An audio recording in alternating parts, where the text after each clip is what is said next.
The Asus ROG Centurion is on paper the ultimate gaming headset. It has true 7.1 surround sound, a USB adapter with loads of inputs and controls, plus it even comes with its own stand.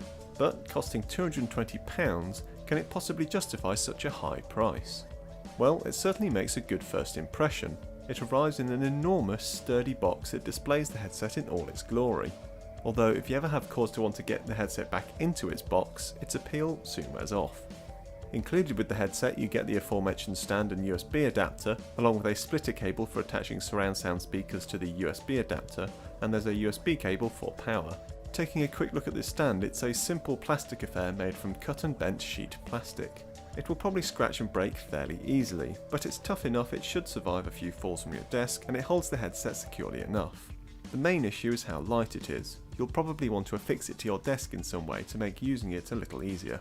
Moving on to the headset, it's clear this is an updated version of the Strix 7.1 from a couple of years ago.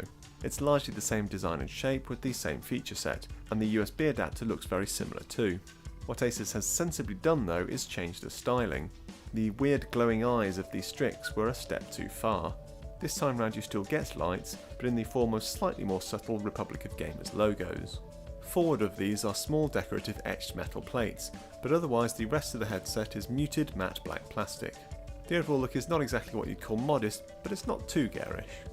It is though a huge headset. The ear cups each pack in 5 drivers to provide their 7.1 surround sound, and the result is that these dwarf most other gaming headsets.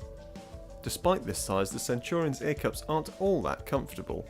The padding isn't particularly thick or contoured, and there's not a very deep gap before you hit the fabric covering over the drivers. As such, the headset ends up slightly squashing your ears. Still, the ear cups and headband do a decent job of keeping the headset secure, so you should have no problems with it falling off if you get a bit carried away. In terms of on-headset features, there's very little other than the fold-down bendable microphone, which provides decent sound quality thanks in part to noise cancelling that's enabled by the second microphone housed in the USB hub. The headset attaches to the hub via a tethered HDMI cable of all things, so not only can't you replace the cable if broken, but the headset is unusable with anything other than its USB adapter. Speaking of which, it's here where all the magic really happens. It's both a control system and the sound card that delivers the audio to the headset. It's powered by and connects to your computer via a single USB connection, and there's a second HDMI output for the aforementioned surround speaker adapter. Incidentally, if you wanted to just connect stereo speakers, you could do so via the front speaker output.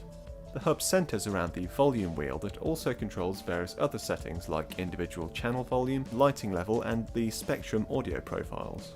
There are also buttons for switching between surround and stereo mode, switching on the headphone amp, turning on the mic and switching to speaker output. All told, it works rather well and makes it really easy to manage your PC's audio, whatever it is you're listening to.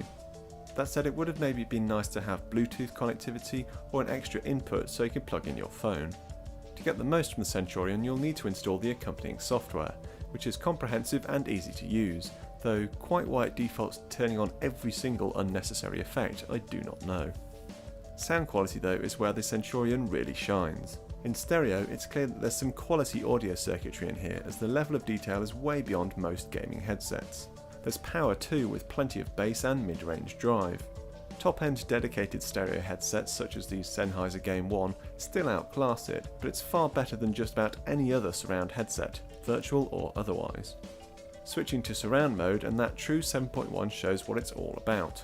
It's incredibly easy to pinpoint the location of sounds, bringing movies to life and providing a competitive edge when gaming. Virtual surround is very good these days, but the Centurion shows that true surround still has an advantage. Also, what's particularly impressive here is that unlike some true surround headsets, the sound here is well integrated, with it not feeling too obvious that a sound has moved from one driver to the next. The end result is a seriously impressive surround gaming headset that, thanks to excellent performance, offers reasonable value. However, there isn't quite enough here for me to be enthusiastic about it. The styling is a bit of an acquired taste, comfort is only middling, and it would have been nice to have slightly more universal and modular cabling. So versatile it isn't particularly, and for me that would be a deal breaker at this price. But if all you want is pure surround sound performance, then the Asus Centurion delivers the goods.